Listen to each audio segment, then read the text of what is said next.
Hi, I'm David. Do you have problems setting boundaries with other people? It's a growing problem for an awful lot of folks. There's been a lot written and talked about setting boundaries, and I'd like for us to talk a little bit about setting boundaries today. I like to think of a bullseye or as a target um, with me at the center. I'll go ahead and use my name at the center of the target. And what I realize is that I exist in several different realms of relationship with people. Way out here in this far realm um, are literally millions of strangers. And when I'm interacting with, actually I'm not interacting with these people at all because they're strangers. And I don't have to worry what they think, what they might say, what they might do. And I don't think that I have to worry about trying to impress them or make them think well of me either. They can just be strangers. But what happens in our lives is that sometimes a stranger moves into this next circle. These are permeable lines, and we'll talk a little bit more about that in just a second. A stranger can come into this next circle that I call acquaintances. Maybe a fender bender, or I bumped into them. Maybe the guy who works at this filling station where I can fill up my gas, my mailman.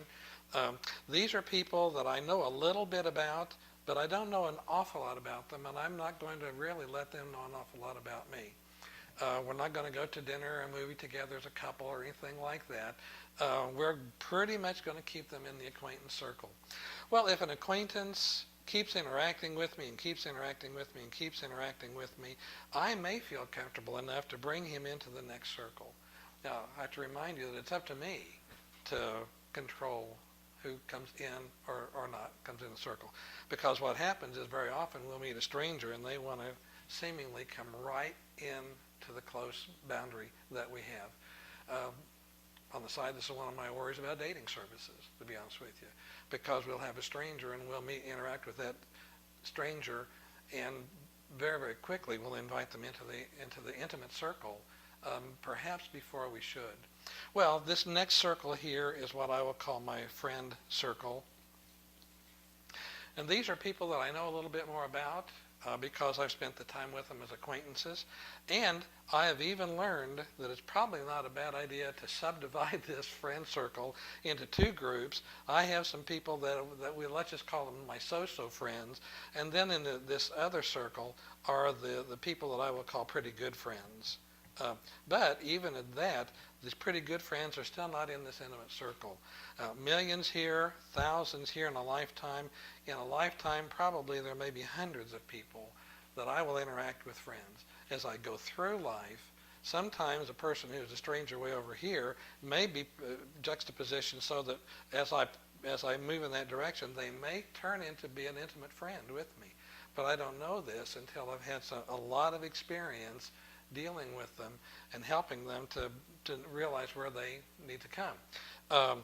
Well, if somebody comes into my friend circle, again, just with lots of experience and interaction with them, if they prove to be somebody who I really can trust, I can invite them into the pretty good friend circle. And again, it's up to me whether I leave them there or put them into this intimate circle. Interestingly enough, in a lifetime, probably most people can only have 30 or 40 intimate friends. And at one given moment in time, the research shows that nobody probably has more than 4 or 5 intimate friends at any one given point in time. There have been 2 research studies done a few years ago, one by Northwestern University and one done by Duke. And what they found is the Northwestern research found that the average person had 2.8 people that they considered intimate friends. Someone they could trust, someone that they could share their life with, they could be open with. Then they knew that this person wouldn't be judgmental. They knew this person would accept them and love them just as they are. A few years later, Duke did the same study, and they hypothesized that with the advent of social networking and cell phones and email and all that, that this number would grow. What we found is, though, that the average person now has less than one intimate friend in this intimate circle at any one given point in time. Our social networks are much broader, but they're also much shallower. because sometimes of social networking. I do social networking. I think it's great.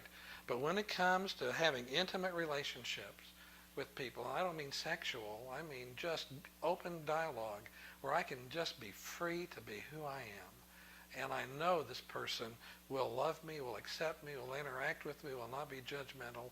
That's the kind of person that I want in here.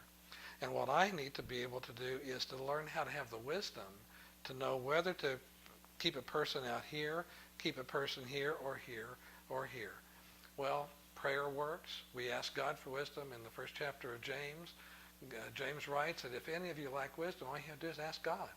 So asking for God to give us wisdom in knowing how to interact with people and how to set healthy boundaries for ourselves and for these other people is one of the best things that we can do, so that our lives are interactive with the people that we really know who will care about us and who we can care an awful lot about as well. I hope this will help you understand how to set boundaries in a little bit better way.